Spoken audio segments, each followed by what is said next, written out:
Tonight, the alleged concept of love jihad sprung on the radar after a Kerala High Court judge hearing a case of alleged forcible conversion referred to, quote, rampant love jihad. Love jihad, a conspiracy to convert Hindu and Christian girls to Islam in the guise of love, allege many in Kerala. What about the lives of at least 4,000 girls reported by the Kerala DGP? Say if he is wrong, suppose if he is wrong, why don't you initiate criminal actions against the Kerala DGP? Court was perhaps right when it said that love and religion need not be mixed together. But many here want to know, why did the court overlook an earlier order which clearly states that close to 3,000 to 4,000 girls have been converted in the state in the last 4 years. While hearing the bail application of two accused in an alleged love jihad case in September 2009, Justice K.T. Shankaran had said that conversion in the guise of love was rampant in Kerala. He said that one of the girls had in court confirmed the offender's intent to convert her. The only thing that we have to move further to reconsider the order passed by the Shashidharan Nambiar. For joining us tonight, Rahul Ishwar. People in Kerala very familiar with that face. He's an activist and an author. He joins us from Trivandrum. Is also Rahul Ishwar, that question straight to you. What is the proof on the basis of which this allegation is being made? Smitaji, if I take 10 seconds to tell, I am coming from a personal background of Sabarimala, where for the past 1000 years we are having a mosque inside a temple. Day before yesterday, I was in Erimeli Mosque to offer my prayers.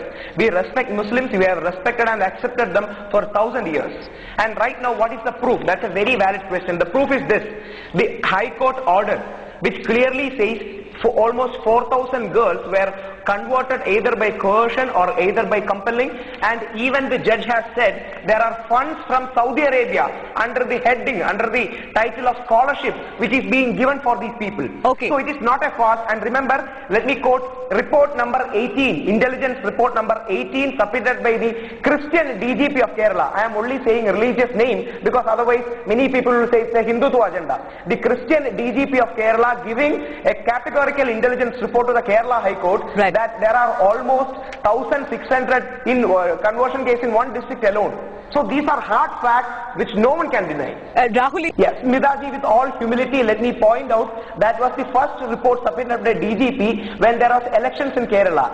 10 days later, he submitted another report which was in the seal cover, which Justice K.T. Shankaran quoted extensively in the last verdict, where DGP says, intelligence report number 18, that we have strong suspicion that there are many alleged forceful conversions here. So it should be deeply inquired into. And the report you have mentioned is the earlier one, which DGP has changed in the court later. It is the NDF that they are now alleging, or the students wing that are carrying out these forced conversions, and this is an important point to make. We'll be going back to Rahul Ishwar on this one. 20-year-old Manju says she is a victim of love jihad. She alleges she was duped into love by a Muslim boy and asked to convert if she wanted to marry him, but was abandoned after she converted. Mobile phone. He spoke to me on the mobile. We met through friends at the ice cream parlor and at the theatre. Why did you keep meeting him? I was attracted.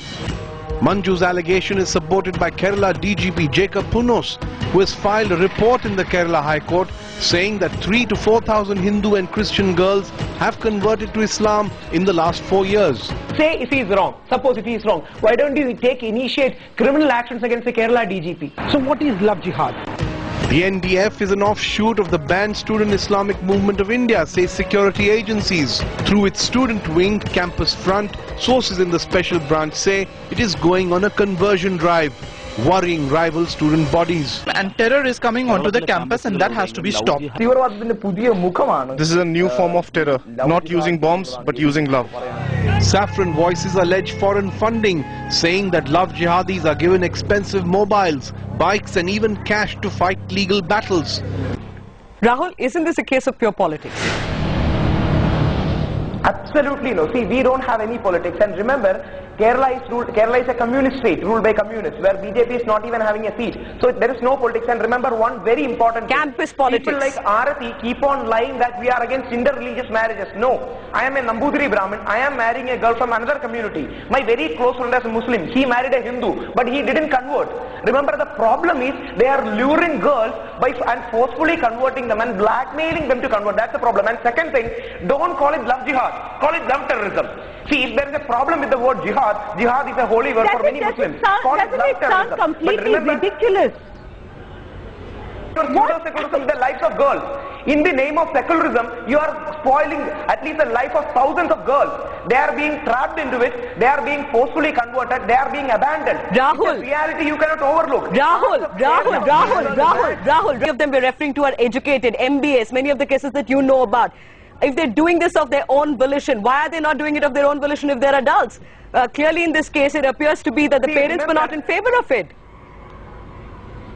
I'm not willing to go with this argument that I am only against forceful conversion. And remember, even Mahatma Gandhi's son was given money and was converted into a Muslim. So why don't you, please spare these people. They are being brainwashed, blackmailed and coerced into a different religion. That's the problem. We are not against conversion. We are against forceful conversion. I have not personally heard of such instances. Right. I don't think any of the cases we're talking about, these women come and say that they have been forcibly converted. Right. So I'm not even going to go down the road of forcible conversion. Right. It has nothing to do with love jihad. Right. See, what about the CNN report very quickly? 5 minutes ago showing a girl where she said she was forcefully converted and then abandoned? See, madam, let us not play pseudo-secularism or any pseudo-liberal talks on this.